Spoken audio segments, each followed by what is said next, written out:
La maraude du Secours catholique d'Issy-les-Moulineaux sillonne les rues de la ville depuis 17 ans pour aller à la rencontre des personnes sans domicile. 25 maraudeurs environ se relaient en binôme, 4 soirs par semaine, tout au long de l'année. Nous démarrons en voiture, scooter ou vélo, entre 19 et 20 heures, pour une tournée de 2 à 3 heures, selon les rencontres. Nos amis de la rue sont une quinzaine. Nous les retrouvons là où ils se sont posés, dans la rue, sous un pont, le long du périph', parfois pour une nuit, souvent plus durablement. Nous maraudons les mains nues, ou presque, c'est-à-dire que nous ne proposons qu'un peu de soupe ou de café. Notre objectif principal est de créer du lien social, de tisser des relations. Nous sommes bien accueillis la plupart du temps, et parfois même attendus. Les personnes que nous rencontrons, une majorité d'hommes, mais aussi quelques femmes, sont très diverses. Certaines travaillent, d'autres ont besoin de soins, chacune a son histoire.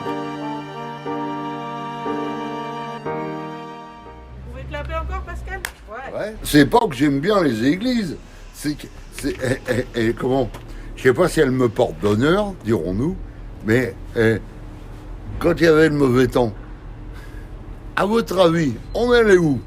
Eh ben, on passait la journée dans l'église. On parle comme ça direct, hein. Est-ce que dans la vie, vous avez rencontré quelqu'un qui va vous accompagner dans tous les sens ? Elle me l'a dit, hein, elle m'a dit, Pascal, ben, ça va pas ? Eh ben, je vous accompagne là, Elle fait tout. À travers ce monde, ben, y a quand même des gens qui sont extraordinaires. Et ça, je les ai pas rencontrés quand j'étais plus jeune. Et maintenant, arrivé à bientôt 63 ans, eh ben, qu'est-ce que c'est que ça ? Eh ben, tout le monde vient m'aider. Moi, je vais vous raconter mon passé un peu, hein.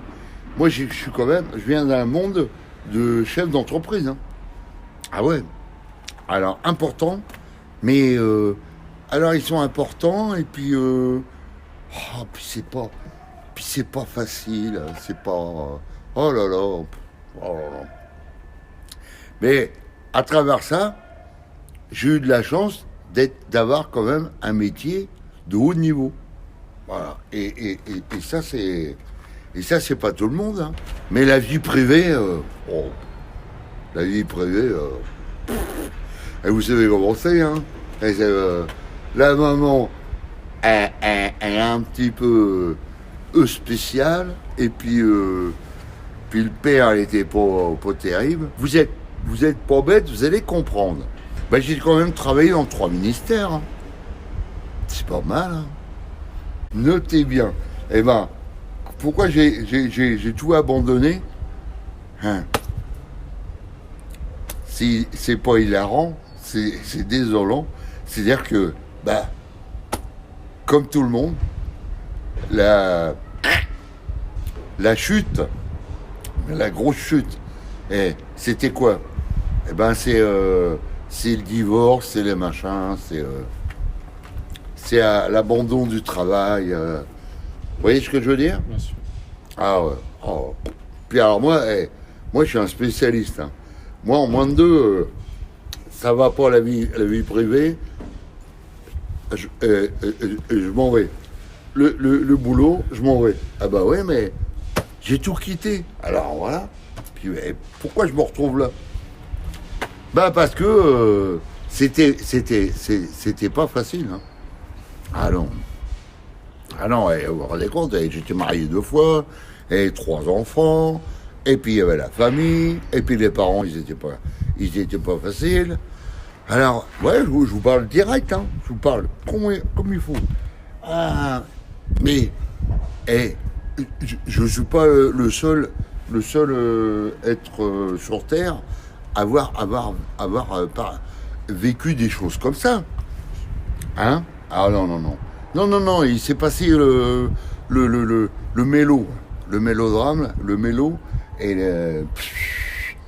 non, parce que quand j'étais marié, après, ça s'est mal passé, le divorce, après plus d'enfants, machin. Oh, ah ben voilà. Alors, Vous les revoyez, les enfants ? Non. Non, non. Non, non, là, j'ai... Non. Bah, c'est-à-dire que... Et ils sont quand même... C'est quand même des enfants qui ont 32, 33 ans. Hein. Alors, ma fille, elle a réussi son diplôme. Mais par contre, au niveau reality, je devais m'occuper de mon fils. Parce que lui, père et fils, il a dû laisser aller. Ma vie aujourd'hui, elle est encore meilleure que celle que j'ai connue quand j'avais 20 ou 30 ans. Vous savez pourquoi? Je vous l'ai expliqué. Et vous avez besoin de quelque chose? Ils m'apportent tout. Ah, elles sont bien. Oh. Et la rue, c'est pire que celui qui a fait un combattant dans le temps, ou un guerrier, ou alors celui qui a fait l'armée. Oh, dis donc, vous êtes grincheux, vous râlez tout le temps. Ben oui, mais c'est normal, hein. J'ai pas une vie de prince, quoi, spécialement. Hein. Ailleurs, on en bavait, hein, il y a 10, 20 ans ou 30. Et maintenant, regardez, on m'offre tout. J'ai connu la rue il y a presque 30 ans. Alors, ça fait du monde, hein. Ils sont pas cosmiques comme moi. Non. Ah non, non, non.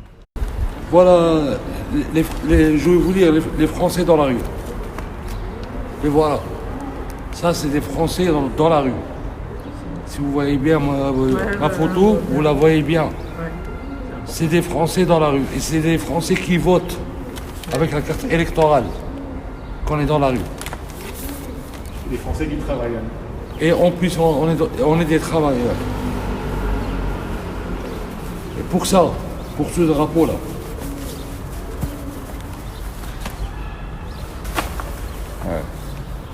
avec tous mes honneurs, pour ce drapeau, et pour mon pays, c'est la France. Mais juste quelque chose, il faut aider les gens aussi. Il y a des gens, ils sont comme nous, on est dans la rue, on n'a rien.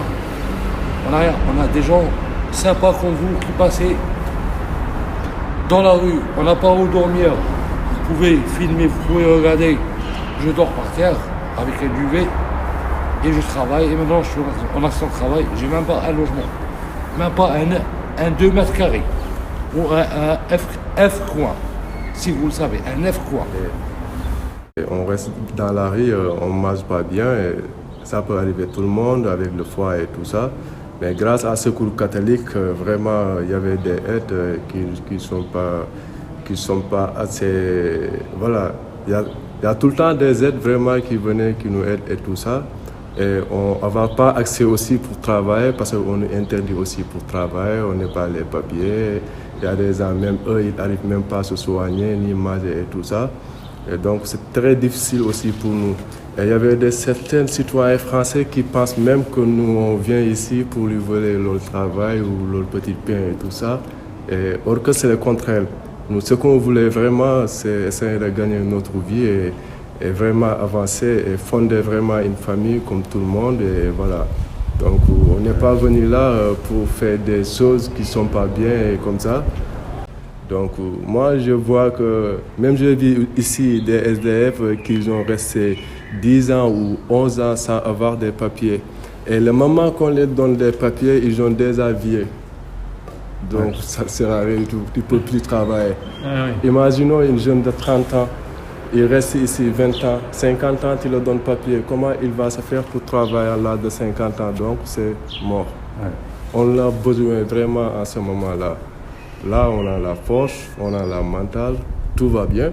On a vraiment besoin de travailler, voilà, pour faire des choses et puis voilà, pour changer vraiment notre vie aussi. Hein. Ouais. Sans travail, on ne pourra pas même arriver. C'est beau, c'est joli, on nous loge, on nous nourrit, on nous soigne. C'est beau. Mais pourquoi pas on nous met des autorisations de travail qui nous permettent nous-mêmes de se nourrir nous-mêmes, de payer notre logement nous-mêmes, de payer de l'électricité comme tout le monde. Et donnant toujours, ça pourra nous ramener je sais pas comment dire, ça pourra nous rendre un petit peu feignants. Oui. Oui. Et tu pourras même perdre ton dignité en même temps. Toujours donner, tu perds ton dignité. Je travaille avec Secours Populaire aussi comme bénévole. Donc tous les mercredis, je passe ici les Moulineaux pour faire des déménagements. Avec le Secours catholique, là, oui. Oui, avec Secours catholique. Et ce qui m'a vraiment motivé pour faire ça, j'ai vu vraiment les gens qui souffrent et tout ça. Et moi-même, j'ai envie d'aider, même si je n'ai pas les moyens. Je me suis dit, peut-être je peux aider avec la force, sinon ça. Ouais. Et là, j'aide vraiment avec ma force. Tous les mercredis, je travaille avec Secours catholique. Donc, ça peut pour Secours catholique, vraiment. Ce sont des gens vraiment qui aident et puis voilà, c'est ça. Donc, si tu as une famille qui compte sur toi, tu ne peux pas dire, ouais, aujourd'hui je suis dormi dehors, il y a la pluie, il y a... Non, on ne parle pas tout. C'est une longue trajet pour arriver ici. Et voilà. Et pourquoi pas les Français, eux, ils ne partent pas, par exemple, je donne juste un exemple. Pourquoi les Français, eux, ils ne partent pas installer en Afrique pour aller là-bas chercher un travail et tout ça? Parce qu'il n'y a pas. Vraiment, il n'y a pas aussi. Hein. On se dit la vérité, il n'y a pas quoi. Donc si on est là, c'était juste pour travailler, gagner nos vies. On n'est pas là pour bouleverser aucune personne. Voilà, c'est ça que je voulais dire et puis je vous remercie beaucoup et voilà. Bonjour, je m'appelle Darius, je suis polonais, j'habite sur Batou, je suis propriétaire. Voilà, j'étais première fois en France 30 ans avant, sur Batou. Après, beaucoup de fois toute l'Europe. Dernière à 8 ans, je suis en France. J'étais Marseille, Bordeaux, Havre, actuellement Paris.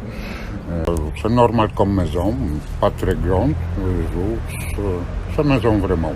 Bénévole Secours catholique, déjà Secours catholique beaucoup donné pour moi, par exemple, toute la bureaucratie en France, ça c'est Secours catholique, j'ai des administratifs aussi, par exemple, c'est aussi Secours catholique. Alors, je suis bénévole, normalement mon boulot c'est déménagement, meubles, etc. avec équipe Secours catholique, ça c'est meubles pour misère famille. Ça marche comme ça. J'étais professeur universitaire, alors je connais comment ça marche, ok? Ça marche comme ça. Mec perdu travail, perdu contact avec la famille, après tombe. Après, lui, doucement, coulé. Ouais. Mental, bon, problème tête, comme ça, par l'argent, comme ça, aussi pour immigrants sans papier, documents, etc. Ça c'est problème. Je m'appelle Pascal. Je me suis retrouvé à la rue en 2006 à cause d'une petite défaillance alcoolique qui s'est malheureusement multipliée énormément. 12 ans de galère et des chutes, pas de travail, pas d'argent. Donc énormément de déceptions dans la vie, donc je me suis laissé aller. Puis à un moment donné, j'ai rencontré des gens qui m'ont un petit peu aidé, un petit peu beaucoup même. J'ai fait des combats pour pouvoir m'en sortir. J'ai fait des combats non légaux pour gagner de l'argent facile. Mais bon, ça on n'a pas le droit de le dire. Sinon, j'ai travaillé énormément non déclaré aussi, ce qui m'a aidé. J'ai aidé des personnes handicapées aussi, des dames à droite à gauche. J'ai fait des petits travaux pour me payer mon alcool aussi. Faut pas... Ça aussi. Après, j'ai énormément arrêté. J'ai totalement arrêté la cigarette. Donc, ça m'a fait picoler un peu plus. Mais bon, ça, faut dire la vérité. Hein. J'ai perdu beaucoup d'entourage aussi, et à la longue, ça m'a fait réfléchir, et puis j'ai engagé un combat envers moi-même, et c'était d'arrêter l'alcool. Et là, c'était la descente en enfer, parce que arrêter de boire, c'est difficile, sans médicaments, sans docteur, sans rien du tout. parce que je vois pas l'utilité de prendre des médicaments, parce que c'est une drogue aussi. Donc si on veut en arrêter une, ça sert à rien d'en arrêter d'en prendre une autre. Il faut se battre. Et puis je me suis battu. Pendant 6 mois, il n'y avait pas de nouvelles de moi. J'étais dans un lit en train d'essayer de battre. Pour me lever, je tremblais, donc je me cassais la gueule. C'était la bagarre. J'avais qu'une personne qui venait me voir pour essayer de me faire manger. Parce que même Emma ne fonctionnait pas. C'est l'enfer, c'est la galère. Mais j'y suis arrivé. Donc s'il y a des gens qui veulent éventuellement essayer, la volonté elle est là, quoi. Faut y aller, c'est tout simple. Et puis il y a des gens aussi, le 115, la Croix de Malte et tout ce qui va avec, qui nous donnent beaucoup de coups de main. Après il faut les écouter, il faut aller à leur rendez-vous quand ils nous en donnent. Et puis on peut y aller tranquillement. On est nourri des fois. Ils nous donnent le minimum de ce qu'on a besoin, mais c'est le maximum des fois, parce qu'après on peut se débrouiller à avoir nous-mêmes. Et puis la vie continue, on y arrive, quoi. Puis, pas énormément de choses à... Et aujourd'hui? Aujourd'hui, j'ai un véhicule que je me suis payé avec la sueur de mon front. Je travaille toujours. J'ai un petit logement, un petit 15 mètres carrés, mais ça suffit pour l'instant. Je revois mon fils que je n'avais pas vu depuis 13 ans. J'ai des nouvelles de ma fille qui vit à l'étranger, une fois par mois, qui m'a fait des petits-enfants aussi, 2 petites filles, petites jumelles. Puis voilà, j'ai perdu mon papa il y a 3 ans, tout le monde a cru que j'allais rechuter, mais non, là je ne vais pas rechuter. Donc la volonté elle est restée debout. Et puis j'envisage plein d'autres choses encore dans le futur, qui sont en train d'aboutir, mais ça reste un petit projet un peu personnel et secret actuellement.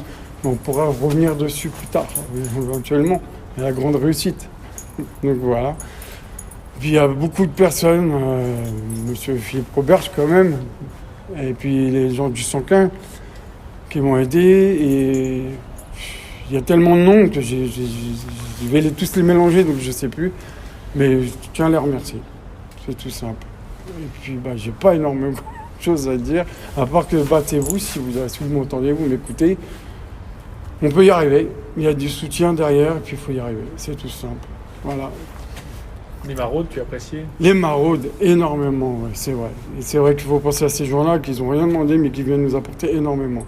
On a une petite soupe quand il fait froid, des petits sandwichs, des trucs comme ça, énormément de choses. Et il y a des gens aussi, des camionnettes qui viennent si on veut prendre la douche aussi. Il y a des trucs comme ça. Bon, moi, j'en ai pas besoin, je me suis débrouillé à l'ailleurs, mais bon, c'est bien pour ceux qui n'y arrivent pas, tout ça.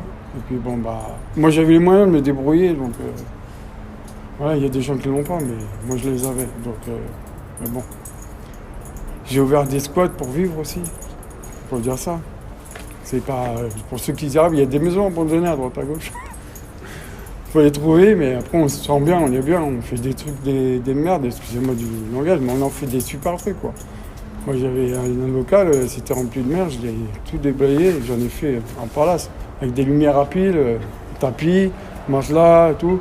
Monsieur qui en a vu, et puis voilà, c'était super, quoi. Et quoi dire d'autre? J'ai réussi un petit peu là où j'ai échoué auparavant, on va dire ça. Ça a été long, mais voilà, pas énormément de choses. Je suis d'origine sénégalaise. Je me suis arrivé en France en 2013.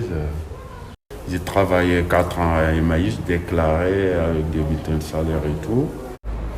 Et de retour à Paris, j'ai travaillé ici les Moulineaux, aux côtés de la mairie. Elle travaillait à la mairie et elle m'a proposé de faire des activités au moment de mes démarches ici. Et je me suis commencé d'être bénévole épicerie livre-service d'ici les Moulineaux et Secours catholique et Jardin des Coteaux d'ici les Moulineaux. J'ai rencontré des gens, j'ai rencontré des bénévoles qui m'ont aidé aussi d'avoir un travail déclaré au niveau de mes démarches administratives. Et aujourd'hui, je me suis logé et tout. J'ai un petit travail en temps en temps. J'ai fait bénévole et déclaré aussi. Et j'ai une promesse d'embauche. C'était difficile parce que quitter de ton pays, de partir à un pays que tu ne connaissais pas, c'est un peu difficile. Mais j'ai vu avec, je me suis vécu, mais je sais très bien ce que je veux dans la vie. J'aime bien. Mon idée, c'était intégrer et avoir un travail et avoir une vie stable. Voilà, c'était ça, mais c'était très difficile, mais on tient le coup. Ce qui est plus facile, là où je passe toujours, je me rencontre des gens très sympas, qui est très accueillant aussi. Voilà, ça m'a donné beaucoup de courage aussi. Si j'ai des mots que je peux les donner, de les conseiller, de se motiver pour s'en sortir, voilà, je peux, mais après, je suis trop discret. Voilà. J'ai pas beaucoup d'amis, quoi. À part mes collègues que j'ai traversés. Mais en France, pour moi, on peut pas. C'est pas facile de rencontrer les gens dans la rue. Ouais. Donc, les gens que je peux rencontrer, c'est les gens que je connais très bien dans la vie, parce que c'est pas facile, c'est dur. Surtout, il y a beaucoup de gens qui sont quittés en Afrique, il y a des immigrés qui sont avoir des problèmes, des gros problèmes dans leur pays, il y a la guerre là-bas, il y a plein de choses. Donc il y a des gens qui vivent ici en France, mais ils pensent les choses trop dures qu'ils ont vécues dans leur pays. Voilà, donc ça aussi, ça joue. Ouais, et peut-être au début, ils pensaient qu'il y a beaucoup de gens qui pensaient que ici aussi c'est le paradis. Oui, mais après, moi, au début peut-être pareil, mais quand je me suis arrivé en France, je sais que voilà, la route était trop longue et trop dure. Enfin, ouais. Mais grâce aux gens qui m'accompagnent, je remercie beaucoup. Ouais, voilà. Bonjour, je m'appelle Mahamadou. Je suis malien. Je suis en France depuis fin 2014. Donc jusqu'à présent, j'ai été malade à fin 2016 par tuberculose. Je suis venu mon médecin dans le traitement pendant 9 mois. En même temps, je suis hospitalisé. Donc ça fait longtemps que je suis dans les centres hébergés. C'est quand je suis venu ici sans emploi, sans logement, on est dans les rues. Donc tu ne sais pas où tu vas, donc c'est pas facile du tout. C'est pas facile du tout. Jusqu'à présent, c'est toujours les mêmes situations, mais grâce à quelqu'un qui nous aide un peu, voilà, bon, on espère que ça va y aller, quoi. La nouvelle maison solidaire d'Issy-les-Moulineaux accueille depuis fin 2019 22 personnes sans domicile qui dormaient jusqu'à présent dans le métro parisien. Les personnes sont logées dans des appartements où chacun dispose de sa chambre personnelle. Les locataires interrogés apprécient particulièrement cette maison solidaire à taille humaine qui leur apporte à la fois indépendance et soutien. Je m'appelle Myriam. J'étais SDF parce que je suis tombée dans le crack il y a 3 ans en arrivant à Paris. Avant, à la base, j'étais de Limoges, mais vu que j'étais alcoolique et que mon copain me tapait dessus, j'ai voulu partir. J'ai atterri à Paris et je suis malheureusement tombée dans le crack, vous connaissez. Et ça a été dur. Pendant 3 ans, ça a duré, donc j'ai fait tout ce que j'ai pu pour m'en sortir, mais j'ai pas pu.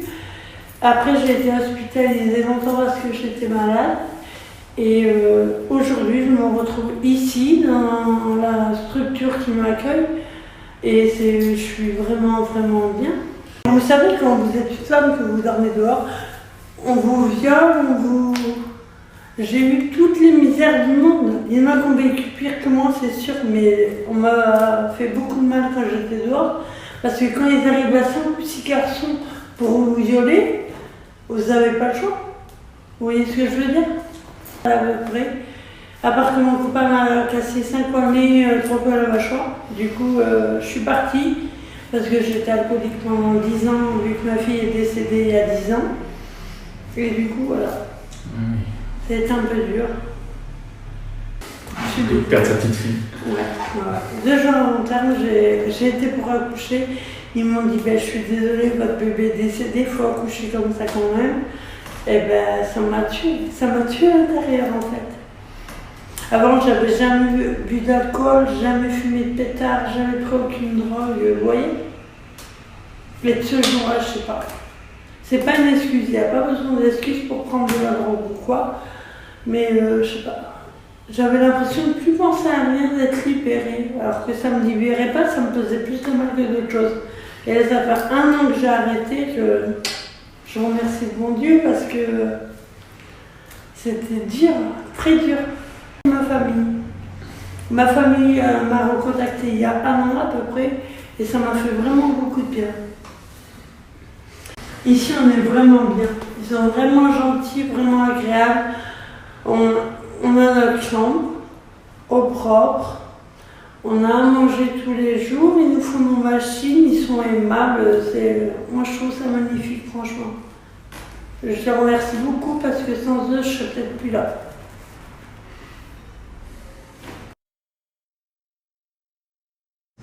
Je m'appelle Eric, j'ai 55 ans et je suis un peu en difficulté depuis 2010. En fait, tout a commencé en 2002 quand j'ai perdu ma compagne. Après, j'ai eu beaucoup de problèmes pour faire ressortir. Et puis, en plus, j'ai eu des problèmes au boulot. J'ai démissionné alors que je travaillais pour l'État. Donc à la sortie, plus rien. Et j'ai réussi à vivre en arrêtant sur l'argent que j'avais de côté. Alors après, ça a été la descente, la revue, et la tête qui ne suivait plus. Donc j'ai rencontré quand même des associations qui m'aidaient à remonter, mais bon, tant qu'on trouvait du travail, ça allait. Mais une fois que le travail était fini, c'était la refute complète. Surtout c'est des travaux, c'est des contrats d'insertion qui n'insèrent à rien du tout. Puis à bout d'un moment, ça vous dégoûte. Puis là, je m'étais retrouvé dans le métro, je dormais dans le métro. Et le recueil social de la RATP m'a trouvé cette place ici. C'est vraiment le luxe. Parce que des foyers j'en ai fait, mais souvent on est 2 ou plusieurs personnes dans une chambre.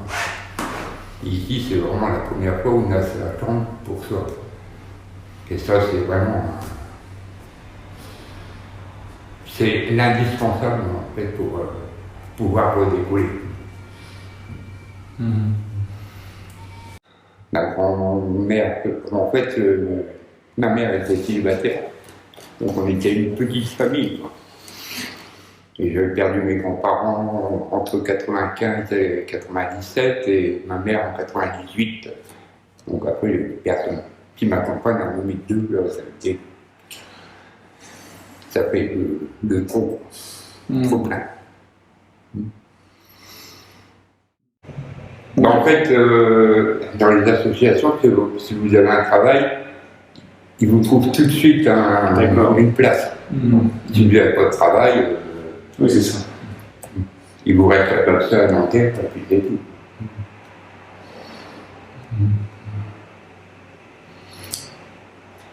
Sinon, quand on est dans la rue, on est quand même très très aidé parce qu'il y a vraiment énormément d'associations qui passent, des maraudes.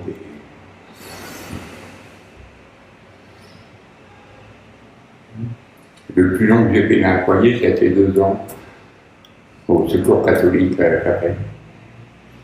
Mais c'est pareil, un foyer comme ça, au milieu de 120 personnes, au bout de 2 ans, vous en avez marre, vous êtes obligé de partir. Pas obligé, non.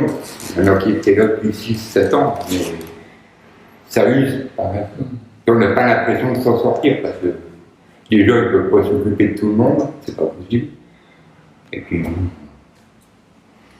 en fait, ça fatigue plus que d'être tout seul dans son coin.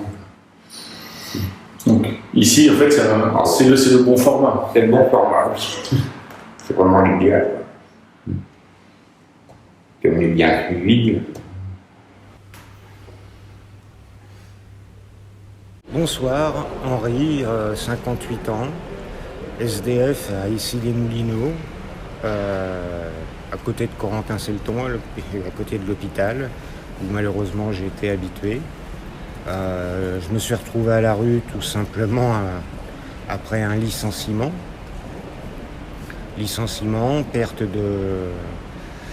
Perte du logement, plus de 50 ans, difficulté à retrouver un travail. Prime de licenciement qui part dans les hôtels, etc. pour pouvoir vivre. Et là, après quelques hébergements compliqués, je me retrouve à dormir dehors et à vivre de la charité publique. Et je reconnais qu'à Issy-les-Moulineaux, au moins Corentin, les gens sont très généreux. Je ne parle pas forcément en termes d'argent, mais ils me donnent à manger, ils me donnent à boire, etc. Donc j'arrive à survivre comme ça. Le plus dur, c'est de dormir. Bon, quand il fait beau, il n'y a pas de problème, mais quand il pleut, voilà. Il ne faut pas trop déranger les commerçants, ni la banque d'ailleurs, ce qui se comprend. Les gens qui retirent de l'argent n'aiment pas forcément voir un SDF. Mais moi, je suis un SDF qui ne tend pas la main, qui ne réclame pas. Si on me donne, je dis merci. Si on ne me donne pas, j'insulte pas.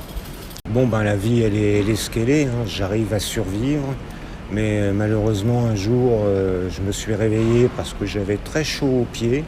Forcément, on avait mis le feu à ma couverture et à mon duvet. Et j'avais le feu jusqu'aux genoux. Et je remercie le fabricant de bottes et Levi's parce que c'est très costaud, ça a résisté au feu. Mais j'ai eu une brûlure au 3e degré au pied quand même. Voilà. Et une fois, je me suis fait agresser en pleine nuit aussi pour rien, puisque j'ai rien. Voilà. Donc c'est assez compliqué. Donc là, moi, je suis en attente d'un foyer. Mais comme il y a beaucoup de demandes et malheureusement peu d'offres, ça demandera le temps que ça demandera. Voilà. Voilà ma petite histoire que je souhaite à personne. Voilà, parce qu'on travaille et on s'aperçoit pas qu'on peut dégringoler très vite. La progression professionnelle est lente, mais la dégringolade est rapide. Voilà.